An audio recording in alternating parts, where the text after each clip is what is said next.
আজ সকাল থেকে রান্নাবান্নার পাট ততটা ছিল না, যার জন্য সেরকম কোনো ভিডিও যে তোমাদের সাথে শেয়ার করব সেগুলো আর করে ওঠা হয়নি। আর যেহেতু আজকে রান্নার পাট অতটা ছিল না, সেহেতু ভেবেছিলাম সংসারের কিছু দেখবে টুকিটাকি কাজ থেকে যায় যেগুলো একদমই করা হয় না।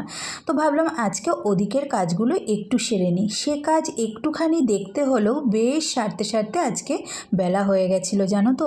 প্রায় তখন 3টে বাজে আজকে সবাইকে ভাত দিতে বসেছি।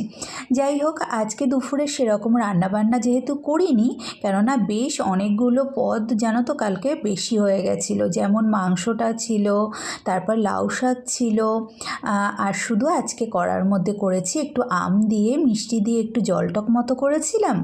আর করেছি হচ্ছে কিছুটা ভাত বেঁচে গেছিলো, তো ভাতটা না নষ্ট করতেও খুব খারাপ লাগছিলো, একটু কেমন যেন হয়ে উঠেছিল জানো তো। তো তার জন্য সেটা দিয়ে একটুখানি পেঁয়াজ টিয়াজ দিয়ে একটু বড়া মতো করেছিলাম।